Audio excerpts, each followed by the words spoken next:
Hello everyone, welcome to Haryana classroom. So भाई, Haryana economy में ये भी नया टॉपिक हम स्टार्ट करने जा रहे हैं। और ये जो नया टॉपिक है यानी HFC, हरियाणा फाइनेंशियल कॉरपोरेशन, ये वाला टॉपिक है। और ये भी एक ही क्लास में कंप्लीट हो जाएगा। ठीक है। सो भाई, कोई भी नया जुड़ रहा है चैनल से, वो चैनल को सब्सक्राइब कर लो, लाइक एंड शेयर ज़रूर करो। ठीक है, तो एक ही क्लास में भाई ये वाला टॉपिक कंप्लीट कर लेंगे। क्या है टॉपिक? Haryana financial corporation. पहले किसी ने पढ़ा है या नहीं पढ़ा है, वो अपना देख लो। इसमें मेन मेन चीज़ जो है मैं वो बताती जाऊंगी जो एग्ज़ाम के लिए इम्पोर्टेंट है। बाकी करने को तो कितना ही कर लो, बट इसमें जो इम्पोर्टेंट चीज़ है ना वो मैंने सारी डाल रखी है। सो फर्स्टली भाई, होता क्या ही है? नाम से श्योर है, फाइनेंशियल कॉरपोरेशन यानी फाइनेंस यानी पैसे से रिलेटेड जो है हेल्प की जाती है। किसकी? इंडस्ट्रीज वगैरह की। सो इसमें ये है, यानी ये क्या है कि गवर्नमेंट ऑन फाइनेंशियल इंस्टीट्यूशन है, मीन्स फुल्ली गवर्नमेंट है। ये भी नहीं है कि 50% शेयर इसका कहाँ है, प्राइवेट है या वो है, ऐसा कुछ नहीं है। इसका टोटली 100% शेयर्स क्या है, ये गवर्नमेंट ऑन फाइनेंशियल इंस्टीट्यूशन है। जो किसने इस्टेब्लिश किया था भाई? Government of Haryana. किसने इस्टेब्लिश किया था? गवर्नमेंट ऑफ हरियाणा ने इस्टेब्लिश किया था। एंड इसमें कौन से एक्ट के अंडर आते हैं, ये चीज़ आपको पता होनी चाहिए। कौन से एक्ट के अंडर आते हैं ये? State financial corporation act 1951। याद रखना है। एक तो याद रखना है क्या है, ये गवर्नमेंट आउट है। ठीक है, इतना याद हो गया। दूसरा क्या है कि जो गवर्नमेंट ऑफ हरियाणा है ना, उसने ही इसको इस्टेब्लिशमेंट किया है। गवर्नमेंट ऑफ हरियाणा उसने ही इसको इस्टेब्लिशमेंट किया है। एंड ये कौन से एक्ट के अंडर आती है? SFCA 1951 एक्ट के अंडर ये आती है। और इसकी फुल फॉर्म क्या हो जाएगी? State financial corporation act 1951। हुआ भी क्लियर? उसके बाद क्या है, ये क्या प्रोवाइड करता है? ये लॉन्ग टर्म लोन जो है वो प्रोवाइड करता है। लॉन्ग टर्म लोन आप बोल सकते हो, ये वो प्रोवाइड करता है। किसको प्रोवाइड करता है? इसमें लॉन्ग टर्म में आप टर्म लोन्स भी लिख सकते हो, टर्म लोन्स भी आप लिख सकते हो। सो ये क्या है? To entrepreneur. किसको प्रोवाइड करता है लोन? एंटरप्रेन्योर को प्रोवाइड करता है लोन। वो एंटरप्रेन्योर को कौन सा लोन प्रोवाइड करता है? वो मीडियम भी हो सकता है और वो स्मॉल भी हो सकता है। सो आप यहाँ पे लिख लेना, जो लोन होता है वो मीडियम भी या स्मॉल, दोनों ही तरह के जो लोन है इंडस्ट्रीज को, या मीडियम इंडस्ट्रीज है या स्मॉल है या लार्ज इंडस्ट्री है, सभी को जो है ये क्या प्रोवाइड करते हैं? लोन प्रोवाइड करते हैं। किस लिए लोन प्रोवाइड करते हैं? ताकि उनकी ज़्यादा एक्सपेंडिंग हो, ज़्यादा उनमें मॉडर्नाइजेशन आए, और वो उनको कोई भी अपना टेक्नोलॉजी में इनोवेशन लेके आना हो। इनोवेशन क्या होता है? कुछ भी नया सुधार, नई नई टेक्निक लेके आनी हो। सो वो इंडस्ट्रीज जो है अपनी वो लेके आ सके। बट वो कैसे लेके आएंगी? उसके लिए उनको क्या है, फाइनेंस की जरूरत पड़ेगी। और वो फाइनेंस कहाँ से लेती है? वो हरियाणा फाइनेंशियल कॉरपोरेशन जो है यहाँ से लेती है। ठीक है। सो आप इसको HFC को आप एक गवर्नमेंट बैंक भी मान सकते हो। क्या मान सकते हो? गवर्नमेंट बैंक भी मान सकते हो, जो क्या है, इंडस्ट्रीज के लिए क्या है, लोन प्रोवाइड करते हैं। इतना हुआ क्लियर? उसके बाद क्या है, ये प्रमोट करता है, किस चीज़ को प्रमोट करता है? इंडस्ट्री की ग्रोथ को, एम्प्लॉयमेंट भी जनरेट करता है। और जो एंटरप्रेन्योरशिप होती है ना स्टेट में, यानी नए नए जो है बिजनेस स्टार्ट जो करते हैं, उसमें जो है बहुत ही ज़्यादा ये एनकरेजमेंट में हेल्प करता है। क्योंकि ये फाइनेंस की हेल्प, देखो भाई, फाइनेंस की हेल्प जब कोई भी कर देता है तो उससे क्या हो जाता है?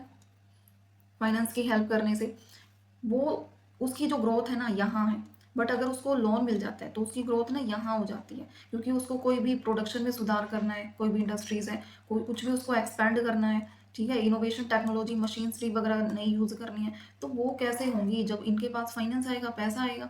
सो ये उस चीज़ में हेल्प करता है बहुत। अब इसमें दो चार फैक्ट है इंपॉर्टेंट, वो कर लेते हैं। कौन से इंपॉर्टेंट फैक्ट हैं? फर्स्ट क्या है कि इसका फुल नेम क्या है? इसका फुल नेम क्या है? Haryana financial corporation. उसके बाद क्या है, इसका नेचर क्या है? इसका नेचर जो है वो स्टेट गवर्नमेंट फाइनेंशियल इंस्टीट्यूशन आप इसको बोल सकते हो। और सबसे मेन चीज़ यहाँ पे याद रखनी है, सबसे मेन चीज़ जो है वो यहाँ पे याद रखनी है, और वो क्या है कि ये कब इस्टेब्लिश हुआ था। सबसे इंपॉर्टेंट फैक्ट है ये कि ये कब इस्टेब्लिश हुआ था? 1 अप्रैल 1967 में ये क्या हुआ था? इस्टेब्लिश हुआ था। और किसके द्वारा इस्टेब्लिश किया गया था? गवर्नमेंट ऑफ हरियाणा के द्वारा ये इस्टेब्लिश किया गया था। सो इसका मेन पर्पस क्या है भाई? याद रखना है इस्टेब्लिशमेंट इसकी, इसका मेन पर्पस क्या है? लोन प्रोवाइड करना। क्या करना भाई? लोन प्रोवाइड करना, इंडस्ट्रीज जो है वो सेटअप करना, एक्सपेंशन करना, मॉडर्नाइजेशन लेके आना, ये इसका मेन पर्पस होता है। और गोल क्या हो जाता है इसका? इसका गोल क्या है कि ये प्रमोट करता है industry growth and employment in Haryana. और इसका हेड ऑफिस कहाँ है भाई? चंडीगढ़ में। इसका हेड ऑफिस है चंडीगढ़ में, इसका हेड ऑफिस है। नेक्स्ट फिर इसकी जो फीचर्स है भाई वो क्या हो सकती है, देखो फटाफट करते जाएंगे। फर्स्ट फीचर्स क्या है इसकी, कि ये क्या है, स्टेट फाइनेंशियल कॉर्पोरेशन। स्टेट वाला ही है क्योंकि किसने इसको इस्टेब्लिशमेंट किया है, गवर्नमेंट ऑफ हरियाणा ने। सो स्टेट लेवल फाइनेंशियल इंस्टीट्यूशन है, और कौन से एक्ट के अंडर आता है, 1951 एक्ट के अंडर ये आता है। उसके बाद लोन क्या करता है ये, उसके बाद जो है लोन प्रोवाइड करता है, क्या करता है भाई, उसके बाद ये लोन प्रोवाइड करता है किसको, स्मॉल और मीडियम एंटरप्राइजेस जो है उनको ये लोन प्रोवाइड करता है। ओनरशिप का मतलब क्या है इसमें, यानी जो एचएफसी है वो फुल्ली क्या है, गवर्नमेंट ऑफ हरियाणा से वो है, ठीक है, फुल्ली गवर्नमेंट टाउन है। और इसमें जो है ना 97.28 शेयर जो है ना वो किसके पास है, याद रखना है, ये वाले जो शेयर्स है भाई वे टोटल जो है किसके पास है, government of Haryana, government of Haryana है उसके पास है। देन उसके बाद क्या है, लिस्टेड कंपनी, जो एचएफसी क्या है, इसको एक लिस्टेड कंपनी भी बोला जाता है।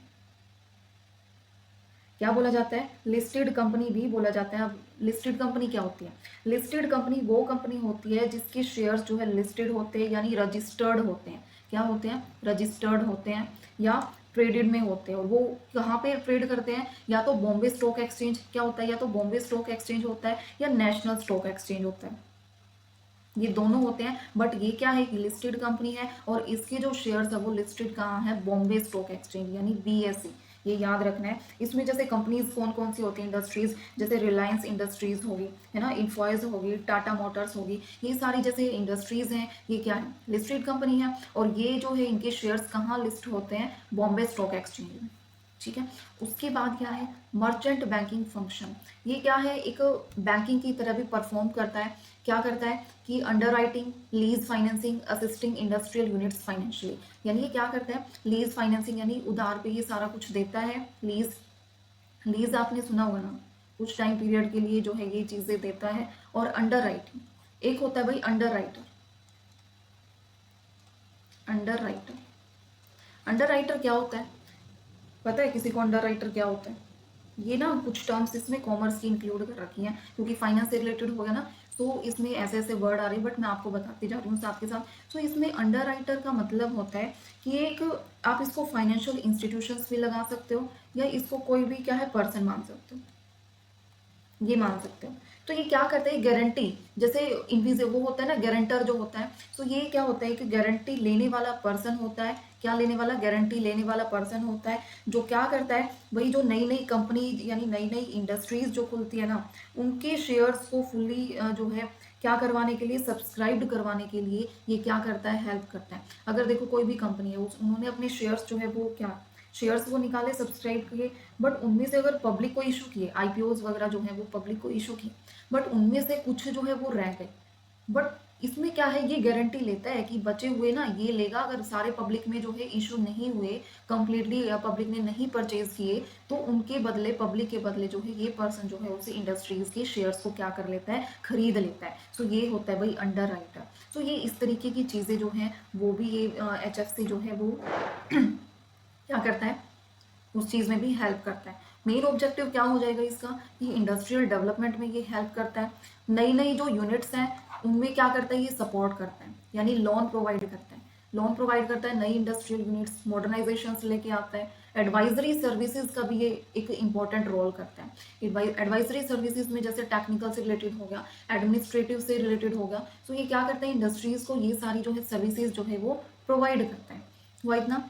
अब नेक्स्ट करने वाले इसमें क्या आ जाता है कि इसमें नहीं रहती है, इसमें यानी जो स्टेट फाइनेंशियल कॉर्पोरेशन एक्ट है ना, ये वाला प्रोविजन तो एप्लीकेबल है, मैंने फैक्ट में बता दिया था, ये वाला प्रोविजन एप्लीकेबल है। उसके बाद कैपिटल इसमें क्या होती है, कैपिटल यानी जो है फिक्स्ड की जाती है स्टेट गवर्नमेंट के द्वारा, यानी कितनी कैपिटल क्या होगी वो स्टेट गवर्नमेंट के द्वारा फिक्स की जाएगी। और मिनिमम इसमें कितनी होगी भाई, मिनिमम 50 एंड मैक्सिमम कितनी हो जाएगी, मैक्सिमम हो जाएगी भाई 1000 करोड़, और मिनिमम कितनी हो जाएगी 50 लाख। सो याद रखनी है ये कैपिटल वाला पॉइंट भी इसका, मिनिमम 50 लाख एंड मैक्सिमम जो है 1000 करोड़ जो हो जाएगी।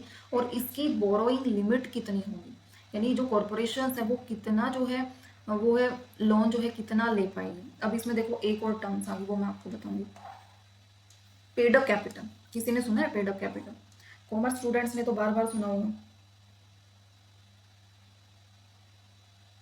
बाकी देख लो जिसने नहीं सुना है। सो पेड अप कैपिटल क्या होती है भाई, एक ऐसा अमाउंट होता है जो कंपनी को एक्चुअली में क्या है रिसीव होता है शेयर होल्डर से, यानी एक रियल मनी होती है जो कंपनी शेयर होल्डर से लेती है। रियल मनी बोल सकते हो, जो किससे रिसीव करती है, शेयर होल्डर से। ठीक है, यानी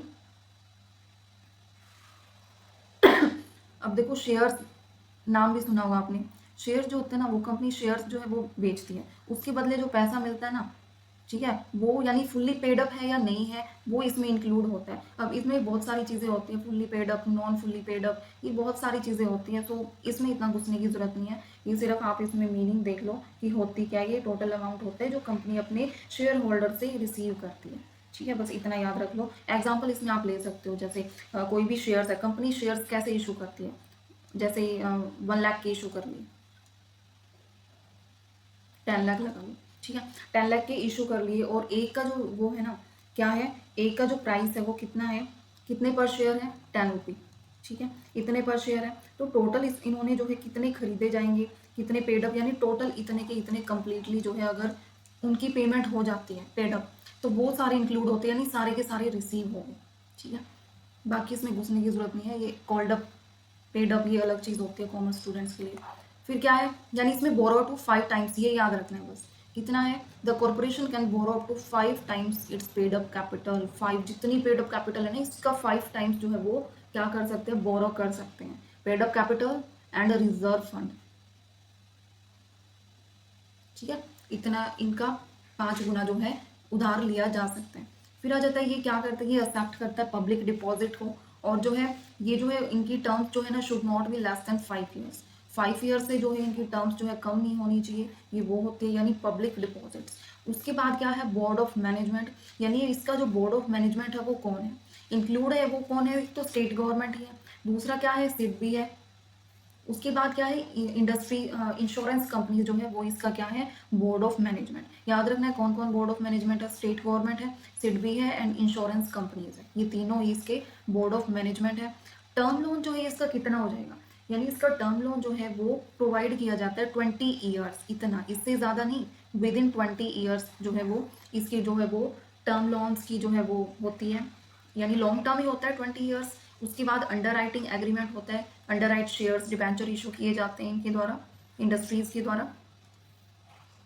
डिविडेंड जो है वो कैन नॉट बी डिक्लेयर्ड, अगर प्रीवियस ईयर में लॉस हो रहा है तो डिविडेंड जो है वो डिक्लेयर नहीं किया जाएगा। डिविडेंड वही होता है ना, एम्प्लॉयज़ को प्रोवाइड किया जाता है बेनिफिट। ठीक है, सो अगर प्रीवियस ईयर में लॉस है तो वो इनको प्रोवाइड नहीं किया जाएगा, डिक्लेयर नहीं किया जाएगा। अब कौन कौन एलिजिबल होता है भैया एचएफसी के लिए, कौन कौन एलिजिबल है लोन लेने के लिए, वो एलिजिबल है, एक तो मैन्युफैक्चरिंग प्रोसेसिंग और प्रिजर्वेशन जो यूनिट्स है वो एलिजिबल हैं, ये एलिजिबल है। उसके बाद यह है, माइनिंग एक्टिविटीज़ जो हैं वो इसके लिए एलिजिबल है लोन लेने के लिए। होटल इंडस्ट्री आप लगा लो, ट्रांसपोर्टेशन ऑफ पैसेंजर ऑफ और गुड्स ये हो सकती है। और क्या है, जनरेशन एंड डिस्ट्रीब्यूशन, क्या है, generation and distribution of electricity, repair and maintenance of machines, ये सारी जो है इसमें क्या ले सकती है भाई, लोन ले सकती है। कौन कौन सी, एक तो रिपेयर और मेंटेनेंस,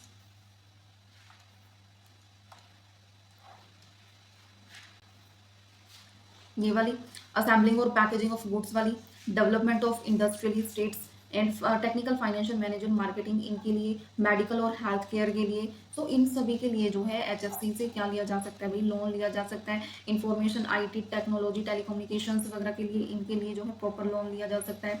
और क्या, टूरिज्म, रेस्टोरेंट, अम्यूजमेंट पार्क्स के लिए, कंस्ट्रक्शन एक्टिविटीज़ के लिए, फॉरकल्चर, फिश फार्मिंग वगैरह, पोल्ट्री फार्मिंग वगैरह के लिए, सर्विस इंडस्ट्रीज़ के लिए, रिसर्च और डेवलपमेंट के लिए, इनके लिए क्या लिया जाता है भाई, लोन ले सकते हैं। अब इंपॉर्टेंट चीज़ आती है यहाँ पे कि स्ट्रक्चर जो है क्या है, स्ट्रक्चर क्या है, यानी इसमें टोटल बोर्ड ऑफ डायरेक्टर जो होते हैं ना, बीओडी, बोर्ड ऑफ डायरेक्टर जो है कितने होते हैं, इसमें 1 तो होता है भाई चेयरमैन, और इसमें जो डायरेक्टर होते हैं ना वो कितने होते हैं, डायरेक्टर होते हैं इसमें 6, क्या है, यानी 1 और 6 का कॉम्बिनेशन है इसका, 1 और 6। ठीक है, उसके बाद क्या है, यानी चेयरमैन तो दोनों में 1-1 है, याद रखना है। बस इसमें डायरेक्टर का चेंज हो रहा है, डायरेक्टर पहले वाले में कितने हैं, 6 हैं, पहले वाले में 6 हैं, और एग्जीक्यूटिव कमेटी में जो है इसके हाफ में डायरेक्टर यानी 3 है। इतना हुआ दोनों का क्लियर। उसके बाद मैनेजिंग डायरेक्टर सिर्फ ओनली 1 है, ब्रांच ऑफिसर टोटल कितने हैं 6 हैं, ब्रांच ऑफिसर टोटल कितने भाई 6 हैं, और मैनेजिंग डायरेक्टर कितने हैं इसमें 1 है। ये इसकी ऑर्गेनाइजेशन स्ट्रक्चर है। अब इसका कुछ प्रोसीजर होता है भाई लोन लेने का, ऐसे ही इसको लोन जो है कोई इससे लोन नहीं ले सकता, इसका भी एक प्रोसीजर होता है कि कैसे लोन लेना है। फर्स्टली प्रोसीजर क्या होता है कि एप्लीकेशंस जो होती है ना वो क्या है, एप्लीकेशन सबमिट करनी पड़ती है एचएफसी के पास फाइनेंशियल असिस्टेंस के लिए। उसके बाद जो है वो क्या करेगा, जो एचएफसी है, यहाँ पे देख सकते हो आप, एचएफसी जो है वो क्या करेगा, जो एप्लीकेशंस लिखी गई है उसको केयरफुली क्या करेगा, एग्जामाइन करेगा, देखेगा कि उसमें कितनी क्या प्रॉफिटेबिलिटी होगी, रीपेमेंट कैपेसिटी, वापस करने की कैपेसिटी कितनी क्या होगी, ये सारी चीज़ें जो है एचएफसी के द्वारा क्या है वो एग्जामाइन की जाएगी। फिर उसके बाद जब वो पूरे प्रॉपर वे में एनालिसिस कर लेगा तो वो क्या डिसीजन लेगा, वो डिसीजन स्टेज में आ जाता है। और वो डिसीजन स्टेज में क्या डिसीजन लेगा कि अगर जो है प्रोजेक्ट अप्राइजल जो है क्या है, प्रोजेक्ट वाइबल है, यानी वाइबल क्या है, एलिजिबल है, उसमें सारी कंडीशंस कंप्लीट हो रही है, तो वो क्या करेगा, लोन सैंक्शन कर देगा। बट अगर प्रोजेक्ट वाइबल नहीं है, नॉट एलिजिबल है, इनकी जो है क्राइटेरिया वगैरह है उसमें कोई भी दिक्कत है, इफेक्टिव नहीं है, तो उसमें लोन एप्लीकेशन क्या कर दी जाएगी भाई, रिजेक्ट कर दी जाएगी। ऐसे नहीं है कि सभी को लोन मिल जाता है, इसमें रिजेक्ट भी होती है और लोन सैंक्शन भी हो जाता है। इसके बाद ये दोनों चीज़ें करने के बाद जो है उन्होंने अप्रूव वगैरह की सारी चीज़ें कर ली, तो वो क्या करता है, डिसबर्समेंट ऑफ लोन, यानी जो है लोन सैंक्शन हो गया तो वो एचएफसी क्या है, वो लोन जो है, लोन का अमाउंट जो है किसको दे देगा, इंडस्ट्रीज की यूनिट्स को वो लोन दे देगा। बट लोन देने के बाद अब उसके माइंड में क्या होगा कि रीपेमेंट ऑफ लोन कब होगा। अब वो रेगुलरली जो है वो क्या करेगा, बोरोवर से अकॉर्डिंग टू रीपेमेंट शेड्यूल जो है वो रीपेमेंट ऑफ लोन होगा, उसका कितना टाइम पीरियड है, कैसे क्या है। बट उसके बाद नेक्स्ट स्टेप क्या है, अगर डिफॉल्ट हो जाता है रीपेमेंट में, कोई डिफॉल्टर निकल जाता है, वो क्या करता है, अलग एक प्रोसीजर स्टार्ट करता है। पहले तो क्या करेगा, अगर वो फेल होगा भाई रिपे करने में लोन, तो वो क्या करेगा, रिकवरी मेजर बाय एचएफसी, उसके द्वारा रिकवरी मेजर की जाएगी।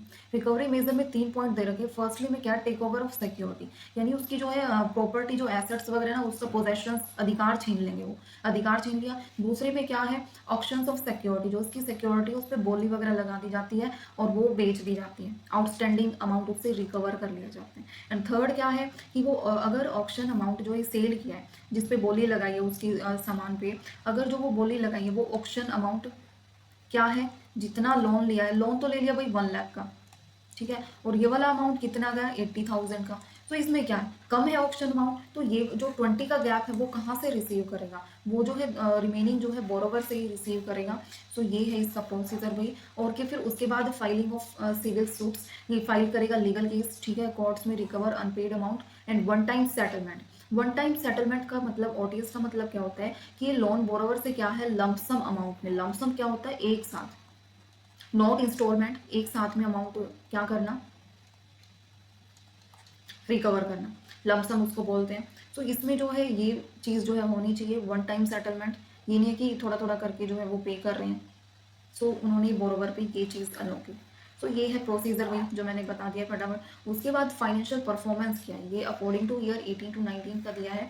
सो इसमें जो है फाइनेंशियल परफॉर्मेंस जो है एचएफसी की कितनी है, टोटल इनकम जो है 17.01 करोड़ है। सो अप्रोक्सीमेट 17 आप याद रख लेना। पर्सनल एक्सपेंसेस जो है कितना, 5.4 याद रख लेना। एंड टोटल एक्सपेंसेस जो है कितने हैं, 6.44। एंड ऑपरेटिंग प्रॉफिट कितने हैं, 10.57। पेड अप शेयर कैपिटल ये देखिए कितनी है, 207। और एक्यूमुलेटेड लॉस कितने हैं, 107। ये कितनी है, paid up share capital 207 and accumulated loss कितने हैं, 107। ठीक है, ये याद रखने हैं ये कुछ डाटा। सो यहीं तक थी भैया, इसमें कुछ इंपॉर्टेंट ज़्यादा यहाँ से कुछ पूछने वाले नहीं है। सो जो जो इंपॉर्टेंट चीज़ें थी मैंने इसमें बता दी है, यहाँ से चीज़ें पूछी जा सकती हैं। सो अपना भाई ये रिवाइज कर लेना, अगर कोई भी डाउट है तो कमेंट सेक्शन में डाल देना, अदरवाइज ठीक है, क्लास को करते हैं एंड।